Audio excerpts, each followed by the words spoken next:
So I've made many videos on how to control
Just before we start the video, I'm excited to announce that the Lazy Masquerade plush is now officially on sale. I personally designed these little creeps with the team over at U2's, and the final product is better than I ever imagined. They're high quality and super detailed. Complete with my avatar's Japanese Hanyu mask, dusty pinstripe suit, disheveled hair, and color scheme, this devilishly cute, limited edition plush is the perfect companion to snuggle up in bed with this spooky season. And when I say they're limited, I really mean it. Once these channel mascots sell out, they'll be gone for good, so grab them while they're still hot over at u2s.com. Click the link down in the description or comment section, and let the spirit of Halloween into your heart with this Oni demon, who you just can't help but love.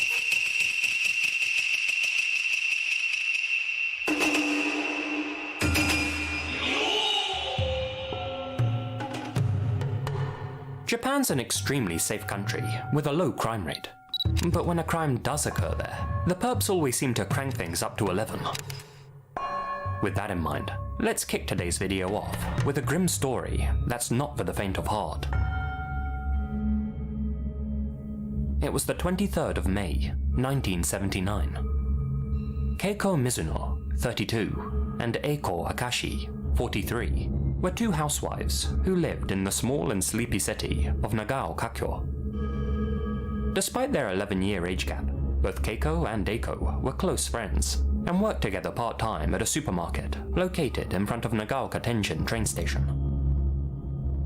Sometime between 10 and 11 AM, the pair finished their morning shift and set off on their bicycles to visit a bracken grove on Noyama Mountain. There, they planned to gather up some warabi, a fern used to make a delicious mochi dessert which they planned to gift to their friends and family. For reference, Noyama Mountain isn't exactly the wilderness you may have pictured in your mind. In fact, the bamboo grove was only a couple of kilometers from the supermarket they had clocked off from, and was a popular spot for locals to gather plants and shoots. Keiko and Eiko left their bicycles at the foot of the mountain and walked up the pathway to the grove, arriving sometime around noon. Neither of them would ever come back down alive.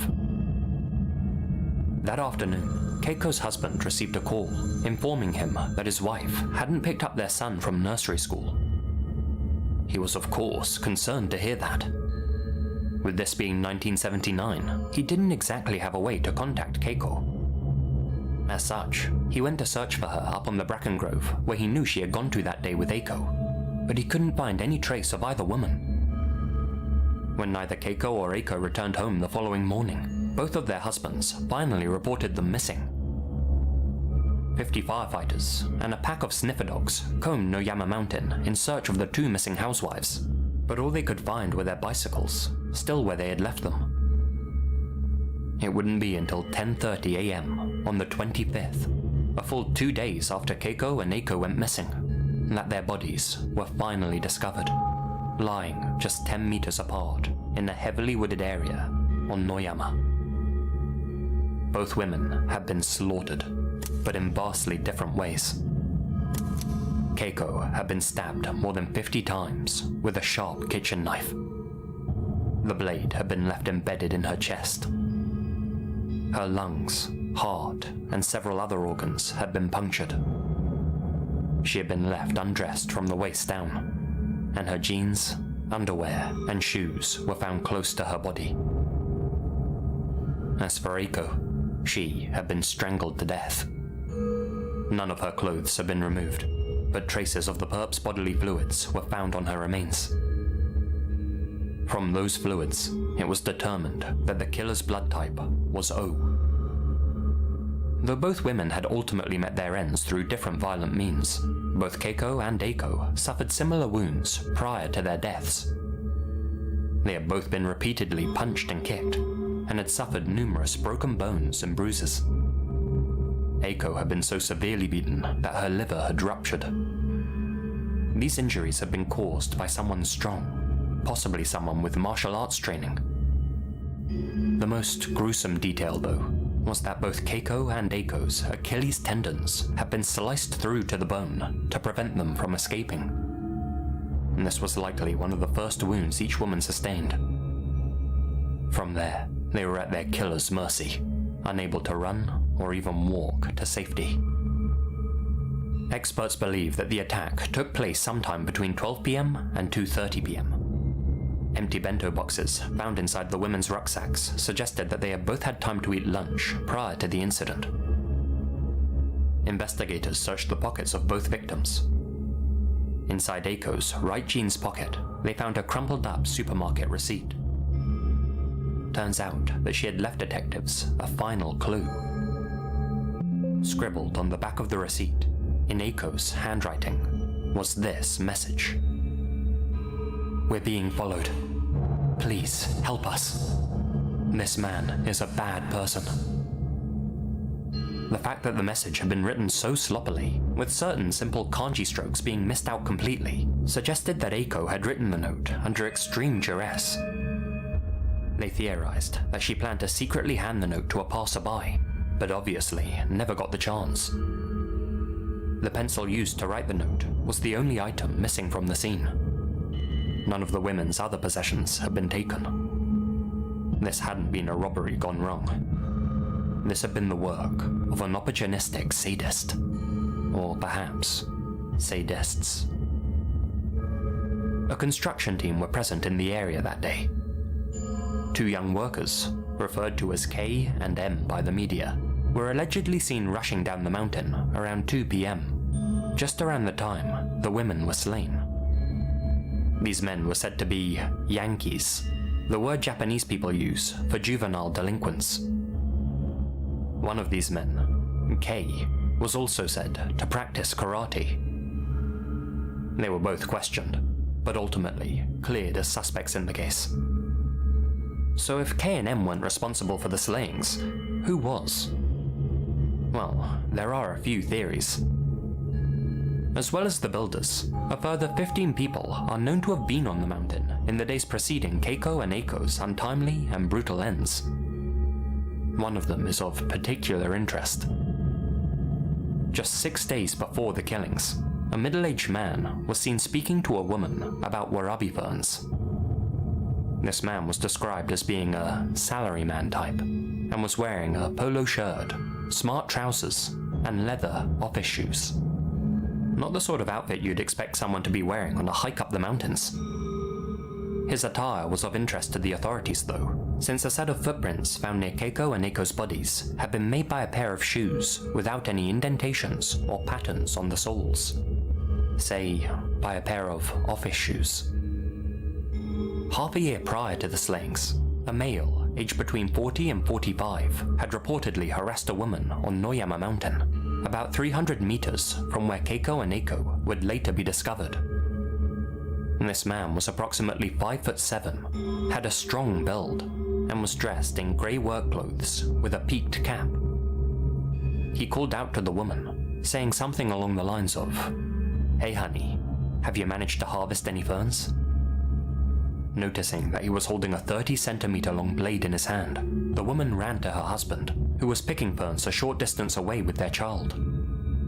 They later contacted the authorities about the incident. This sketch of the man was released to the public, but his identity remains a mystery to this day, and it's unknown whether he was the same salaryman type witnessed on the mountain shortly before Keiko and Eiko were slain. Around that same time in 1978, Akiko Maeda, a 38-year-old woman who had been jogging at night, disappeared just 10 kilometers from where the two housewives were slain.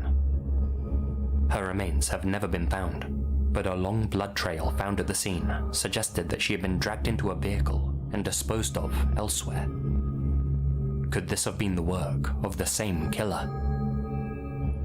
5 years after the Bracken murders, almost to the day in fact, on May 16th, 1984, 48-year-old Kyoko Kinoshita was found stabbed to death in the same city of Nagaokakyo, this time inside her own home. She had been punctured in the back and neck before being wrapped up in a futon. Whoever took her life then set that futon ablaze. O-type blood was again found at the scene. The eeriest part? Kyoko just so happened to work at the exact same supermarket as Keiko and Eiko. I've also seen some reports claim that Kyoko was actually with Keiko and Eiko on the mountain the day they were slain, but fortuitously went back home after eating lunch with them, effectively cheating death, at least for 5 years. Since I can't find any concrete evidence that Kyoko was actually with the two other housewives that day, I can only assume that last part's an urban rumor. Regardless, it's strongly believed that Kyoko's case and that of Keiko and Eiko's are linked. And, just like Keiko and Eiko before her, Kyoko's slaying also remains unsolved.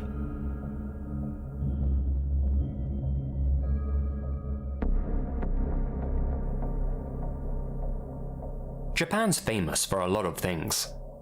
Amazing food, scenic landscapes, 8-day work weeks, but few things are more Japanese than vending machines. Sure, they're not exclusive to the country by any means, but an astonishing number of these contraptions line the country's streets, from the biggest city to the humblest little town. Personally, I was once caught in a blizzard on top of a mountain there, trapped in my friend's car for hours, awaiting rescue. And wouldn't you know, there just so happened to be a vending machine right outside the car that kept us fed and watered. It truly is the land of convenience. But, unfortunately, when a place has a good thing going, there's always someone out there who wants to ruin it. This is the story of the vending machine serial killer. April 1985, Fukuyama, Hiroshima. A 45-year-old man stopped by a vending machine to quench his thirst. Atop the machine, he found an unopened bottle of Oronomin C, a popular fizzy drink. After quickly inspecting the bottle, he considered it to be a freebie and took it home with him. There, he popped it open and enjoyed it. But that would turn out to be a fatal decision. The man soon began suffering from intense stomach cramps and was rushed to hospital. His vomit was examined, and doctors discovered that the man had somehow consumed paraquat, a toxic herbicide used by gardeners to kill weeds and unwanted plants. Consuming a mere drop of paraquat burns holes in the drinker's throat and invariably results in lung congestion and death. There's no antidote. It's an extremely painful way to go, and for this unfortunate 45-year-old truck driver, that's the way he went. He passed on May 2nd, his final days being nothing but agony. Now, you don't need to be a detective to work out how the paraquat got into the man's stomach. The Oronomin C. Somebody had injected the herbicide through the screw top. Most people at the time didn't realize that this had been an intentional murder though, and in the minds of many, including the authorities, the man's death was simply a one-off. Perhaps he had ingested the paraquat deliberately, a dramatic way to end his own existence. In Japan, that wasn't unheard of. And so, for the rest of the country, vending machines were nothing to be afraid of. But that all changed 5 months later, in September. On the 11th of that month, a 52-year-old man purchased a bottle of Oronomin C in Izumisano.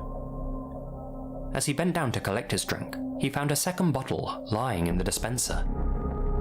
He gathered up both bottles and drank them, and, as you can guess, perished 3 days later. Paraquat was again bound in his system and inside one of the bottles. He had just fallen victim to the same death trap as the truck driver 5 months prior. The incident back in April had, in all likelihood, been nothing more than a test run for the killer, and now that they knew their methodology worked, they were about to up the ante. At this point, you may be wondering why both of these men would drink from seemingly abandoned bottles. Well, it's not actually as weird as it sounds. At the time, Oronomin C happened to be running a campaign. For every bottle of their drink purchased at a vending machine, there was a chance that an extra bottle would be dispensed for free. The odds of winning an extra beverage were actually quite high. As Theosphere noted in their excellent write-up of this case over on the Unsolved Mysteries subreddit, there was a widespread pay-it-forward culture in Japan at the time, and so it wasn't uncommon to visit a vending machine and find that some generous soul had left his or her extra bottle behind for the next passerby. Unfortunately, the killer was aware of this, and that September, he took advantage of his fellow countrymen's trusting nature. On the 12th of September, just 1 day after the second victim had consumed his fatal beverage, a 22-year-old male in Matsusaka purchased a bottle of Real Gold, another popular soft drink, and found a second bottle in the dispenser. Little did he realize that this second bottle had been poisoned, this time with diquat, another toxic herbicide. He perished 2 days later. On the 19th, a 30-year-old male in Echizen found an unattended bottle of soda at a vending machine and drank it. He died 3 days later. A 45-year-old man in Miyakonojo also died that same day after drinking an abandoned bottle of Real Gold which he had found in a vending dispenser. A 50-year-old male perished in early October after drinking from a bottle of Oronomin C which he had found in a machine in Habikino. 4 more men also died in October after ingesting paraquat poisoned drinks. Soon, the similarity between all of these cases caught the media's attention, and people began avoiding vending machines altogether. The slayings finally came to an end in November, but not before 2 final victims lost their lives. This time, a 48-year-old man in Saitama and a 17-year-old girl in the Kodama district. She was the only female victim of the vending machine killer. The government began placing warning signs on every vending machine throughout the country, telling people not to drink from left-behind beverages. The manufacturers of Oronomin C replaced their bottle screw caps with pull tabs, and the general public were now much more weary about the dangers of abandoned consumables. Either as a result of greater public awareness, or for an entirely different reason altogether, the poisonings came to an abrupt stop after the first female victim perished. During their investigation, the detectives first had to confirm that all of the poisonings had been the work of one individual. As mentioned, all of the victims had been killed by drinks laced with paraquat. That is, all but one of them. The third victim, who had been poisoned with diquat. That was the only discrepancy in the perp's modus operandi. Otherwise, the killer's work was remarkably consistent. Too consistent not to be the work of one person. For example, the perp had only ever left poisoned bottles in quiet areas with no CCTV cameras. He had left them at machines dotted all over the map, and clearly had no connection to the people whose lives he was taking. He had never been seen by any witnesses leaving his deadly concoctions behind. He had never once tried to contact the police to brag about his actions, and hadn't left behind any notes to taunt the families of the victims or to make any demands. He had never left behind any DNA evidence for the forensic teams to analyze, and he ended his rampage early before getting carried away, and never struck again. To put it simply, he had been extremely thorough, and had made the investigative team's work almost impossible. There was absolutely nothing to link anyone to the poisonings, and, as such, the identity of the vending machine killer remains a mystery to this very day. Their motive for slaying so many random innocents remains just as unclear. Many have theorized that the man behind the vending machine slayings wasn't actually a man at all, but a woman who specifically targeted men. The fact that 11 of the 12 victims were male surely can't be a coincidence. Ornament C was specifically marketed towards a male consumer, and most of the vending machines that the killer struck were in so-called salaryman areas, near offices that had mostly male workers. The fact that the poisonings abruptly stopped after a female died could also be significant. The perp may have felt that they had made a mistake and decided to stop before accidentally taking the life of another woman. Still, that's just one hypothesis. Others have suggested that the perp may have actually been a student on university break. That could explain how they had time to travel the length and breadth of the country, and why the killing stopped around the time that university students went back to school. Ultimately, we don't know who was behind the slayings, and seeing how the statute of limitations ran out on this case back in 2000, we almost certainly never will. But, in all likelihood, the perpetrator is still out there, roaming the vending machine-lined streets of Japan, and you can't help but wonder what they feel every time they pass by one. Is it guilt or satisfaction?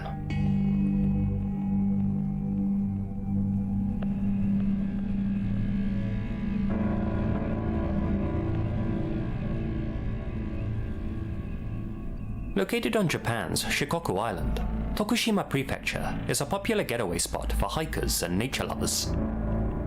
The entire prefecture has a population of just 750,000 people, making it one of the least populated areas of the entire country. But back in 1989, this quiet and peaceful part of Japan was the setting of one of its darkest unsolved mysteries. On March 6th of that year, 4-year-old Shinya Matsuoka arrived in the town of Sadamitsu, Tokushima, with his parents and 2 siblings. The Matsuoka family had traveled all the way from Ibaraki to attend the funeral of Shinya's maternal grandmother, which was to take place the following day. They stayed at a relative's house just outside the town in the mountains. On the morning of the 7th, at around 8 a.m, Shinya, his father Masanobu, and his 2-year-old brother all went for a walk around the local neighborhood, which consisted of a few residential houses lining a road that led down into the main town. They didn't cross paths with many other people, other than a few field workers. After 10 minutes or so, the father, Masanobu, suggested they all head back, but Shinya was adamant that he wanted to walk for a bit longer. Masanobu said sure, but first they had to drop Shinya's brother back at the accommodation. The trio walked back to their relative's home. Leading up to the house was a 10-meter-long staircase. Masanobu carried Shinya's brother all the way to the top, with Shinya making his way up behind them. As Masanobu reached the entrance, he claims that he turned to see Shinya very close behind him at the top of the stairs. Masanobu stepped into the home and handed Shinya's 2-year-old brother over to his wife, something that took 20 seconds at most. It was at that point that Masanobu turned around and noticed that Shinya hadn't followed him into the house. He stepped onto the porch outside, and, to his horror, Shinya was nowhere to be seen. He wasn't on the stairs leading up to the house. He wasn't standing on the street below. In a matter of seconds, he had vanished into thin air. But that was impossible. Shinya had been right behind him. He'd seen him make it to the top of the stairs just moments prior. Masanobu only had his back turned for a few seconds at most.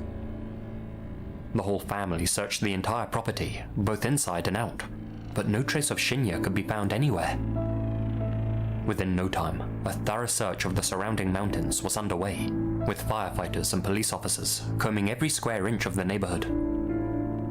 This search would continue for 3 months straight, but Shinya would never be found. At first, the authorities strongly believed that Shinya had wandered off by himself and gotten lost. The facts did all seem to suggest that was the case. After all, the area was quite remote, and the house the family were staying at was located at the end of the street. there was no reason for anyone who didn't live there to be there. Nobody outside the neighborhood knew the Matsuoka family was staying there either. The field workers, who were only 100 meters away from the scene of the incident, hadn't seen or heard any strange vehicles pass by when the boy disappeared. Neither Shinya's father nor mother heard a peep from the boy when he vanished. So even if some opportunist happened to be hiding in the bushes, it just wasn't plausible that he or she could snatch the boy up and make him disappear so stealthily in such a short space of time. But Shinya was a smart lad. He knew his parents' phone numbers by heart, and could even recite the address of the relative's house they were staying at. If he had wandered off and gotten lost, surely he could have found his way back, or asked someone for help. And though their relative's house was outside the main town, it wasn't like it was miles from civilization. There were still people living nearby, particularly to the east of where the family was staying. Was it possible that someone living there had taken Shinya? Chillingly, the night before he disappeared, a worried-looking Shinya ran up to his parents whilst inside the relative's house, and said, "He's looking for me. He's gonna find me." It's unclear whether that was just the imaginative ramblings of a child, or whether Shinya had actually seen someone outside his window that night. Now, here's where the plot really thickens. On March 16th, 9 days after Shinya went missing, the Matsuoka family received a mysterious phone call at their relative's house. Shinya's father, Masanobu, answered it. A female voice on the other end of the line asked him, "Is your wife there?" Masanobu passed the phone to his wife. "I am Mariko Nakahara's mother," the voice said. "My child is in Group Moon of the Seikei Kindergarten." Shinya's mother immediately recognized the name of the school. It's where Shinya's sister went to kindergarten back in Ibaraki. But that was odd, she thought, since the woman on the other end of the line spoke with a distinct Tokushima accent. "We've all put together some money to support you. Where should we send it to? Are you returning home soon?" Shinya's mother told the woman that the family were returning to Ibaraki the following day. The family did return home, but they didn't hear back from the woman about the money. Shinya's mother felt uncomfortable calling up the school to ask about it, but after some time, she decided that she better make an inquiry. She phoned up the kindergarten and asked what the situation was with regards to the condolence fund. The principal of the school was confused to say the least, and told Shinya's mother that no such money had been collected that they knew about. Shinya's mother said there must be some kind of mistake, that Mariko Nakahara's mother had collected some money to help support them. "I'm sorry," replied the principal, "but no girl named Mariko Nakahara goes to school here." That's when it dawned on Shinya's mother. How on earth would one of the other mothers at the school have gotten a hold of her relative's phone number? That didn't make any sense at all. But whoever the mystery caller was, they knew that number. They knew the name of that kindergarten back in Ibaraki, and they spoke with that distinct Tokushima accent. Had Shinya's mother actually been speaking with the person who had taken her son? After learning that the condolence fund didn't exist, she immediately told her husband, Masanobu. His first instinct was that the mystery caller was the person holding their son captive. Thankfully, he had actually set up a recording device on the house's phone after Shinya vanished, and the call made by the mystery woman had been recorded onto a cassette. He contacted the authorities and gave them the only recording of the conversation. Suspiciously, the police never bothered to investigate who had made the call, and somehow lost the recording that Masanobu had given them. To this day, we still don't know who made that bizarre phone call, or why. In the years that followed, numerous reported sightings of Shinya were made to the authorities. In May of 1989, just 2 months after the boy went missing, a man was seen walking with a child who bore a strong resemblance to Shinya on a beach in Tokushima. When the witness tried to get a good look at the boy's face, the man turned him away and rushed the boy into a waiting white vehicle. The beach where this sighting occurred is an area where North Korean ships are known to pass. In 1990, 2 alleged sightings of the boy were reported. One came from a housewife who was certain that she had seen Shinya in Tokushima City. The other came from a man in Yamagata who believed that he had seen Shinya outside a shopping mall.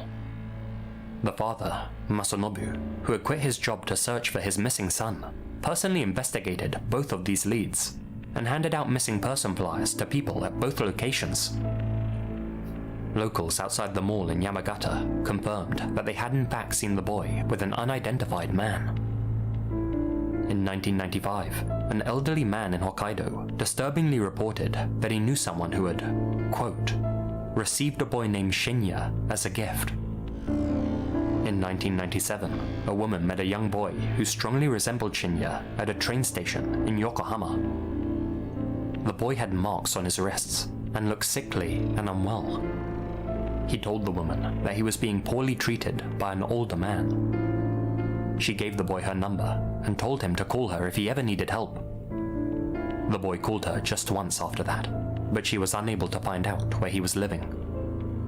Finally, in 1998, a cashier in Chugoku reported seeing a boy with marks on his wrists, shopping with what looked like a typical Yakuza type. The Yakuza appeared to be keeping a close eye on the boy, who strongly resembled the missing poster of Shinya. The cashier told his boss about the situation, and they both went to get a good look at the boy. But by that point, he and the Yakuza were already gone. None of these supposed sightings led to any new breakthroughs.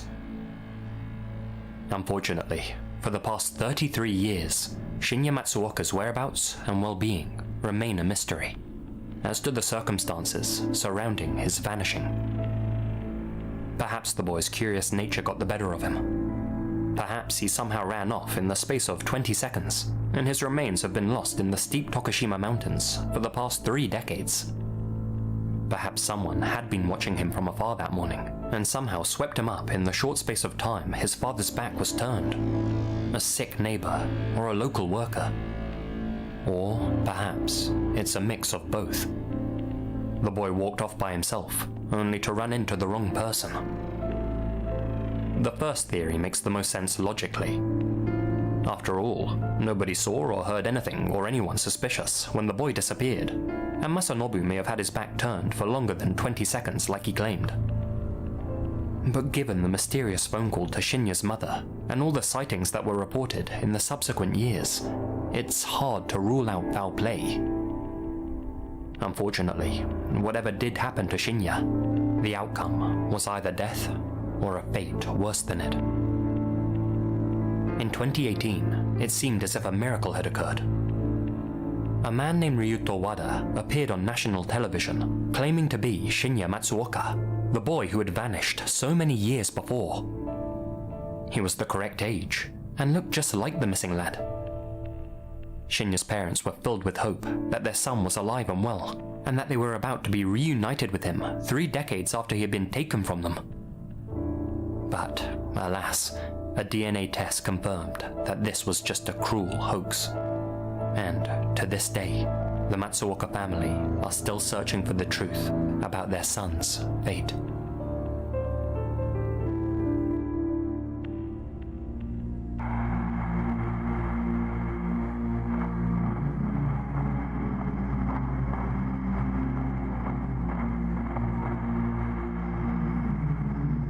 Just before the video ends, I'd like to say a huge thank you to all of my supporters here on YouTube and over on Patreon, especially my biggest supporters.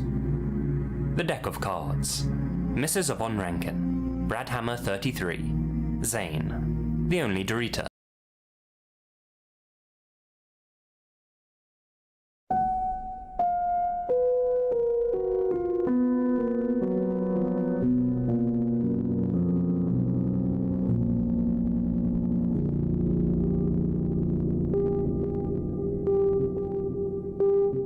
Just before we start the video, I'm excited to announce that the Lazy Masquerade plush is now officially on sale. I personally designed these little creeps with the team over at U2's, and the final product is better than I ever imagined. They're high quality and super detailed. Complete with my avatar's Japanese Hanyu mask, dusty pinstripe suit, disheveled hair, and color scheme. This devilishly cute, limited edition plush is the perfect companion to snuggle up in bed with this spooky season. And when I say they're limited, I really mean it. Once these channel mascots sell out, they'll be gone for good, so grab them while they're still hot over at u2s.com. Click the link down in the description or comment section, and let the spirit of Halloween into your heart with this Oni demon, who you just can't help but love.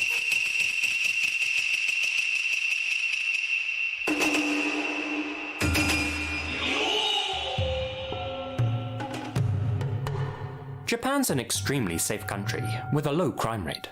But when a crime does occur there, the perps always seem to crank things up to 11. With that in mind, let's kick today's video off with a grim story that's not for the faint of heart.